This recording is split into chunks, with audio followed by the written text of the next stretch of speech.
శ్రీమాత్రే నమః. ఏలినాటి శని పోగొట్టుకోవాలంటే శని త్రయోదశి నాడు ఇలా చేస్తే చాలు.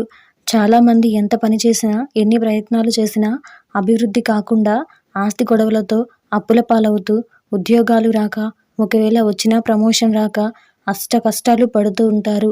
ఇలాంటి వాటికి కారణం వారి జాతకంలో ఏలినాటి శని ప్రభావమేనని వేద పండితులు చెప్తున్నారు. ఆ ఏలినాటి శని ఒక్కసారి పట్టుకుంటే వదలడానికి చాలా సంవత్సరాలవుతాయి. వీటన్నిటికీ కారణమైన శనీశ్వరుని కృపలోనైనా శని ప్రభావాన్ని తగ్గించుకొని శని దోషాలు పోగొట్టుకోవడానికి శని త్రయోదశి రోజున చేసే నివారణలు చాలా బాగా ఉపయోగపడతాయని పురాణాలు కూడా చెబుతున్నాయి.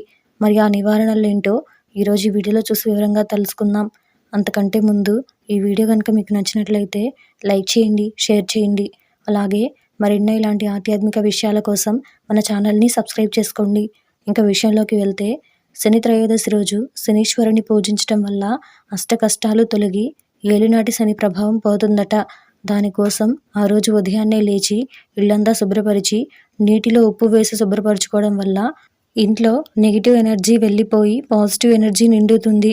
ఆ తర్వాత తులసి చెట్టుకు పూజ చేసి మరియు ఇంటి దేవుడికి పూజలు అందించాలి. ఆ శని త్రయోదశి రోజు గుడికి వెళ్ళి అక్కడ ఉన్న నవగ్రహాల చుట్టూ 11 ప్రదక్షిణలు చేయాలి. ఇలా ప్రదక్షిణ చేసిన తర్వాత శనిగ్రహానికి నువ్వుల నూనె, ఆముదం, కొబ్బరి నూనె కలిపి తైలాభిషేకం చేయాలి. ఆ తర్వాత నువ్వులతో అభిషేకం చేసి ఆ నువ్వులతోనే నువ్వుల ఉండలు చేసి పంచిపెట్టాలి. ఆ పూజలన్నీ అయిపోయిన తర్వాత ఒక నల్లటి జాకెట్ ముక్క, 1 కేజీ నువ్వులు, 1 కేజీ బెల్లం, 116 రూపాయలు పెట్టి బ్రాహ్మణులకు దానం ఇవ్వాలి.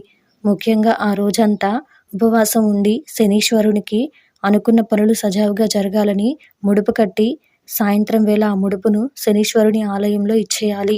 ఆ రోజున బ్రహ్మచర్యం పాటించడం తప్పనిసరి. కావున ఇటువంటి బాధలతో ఎవరైనా బాధపడుతూ ఉంటే ఈ దోష నివారణ కలిగించుకుంటే చాలా మంచిది. కాబట్టి ఈ నివారణ పాటించి వారు ఏలినాటి శనిని పోగొట్టుకోవడం వల్ల అనుకున్న పనులు సజావుగా జరిగి కుటుంబం అభివృద్ధి చెందుతుంది.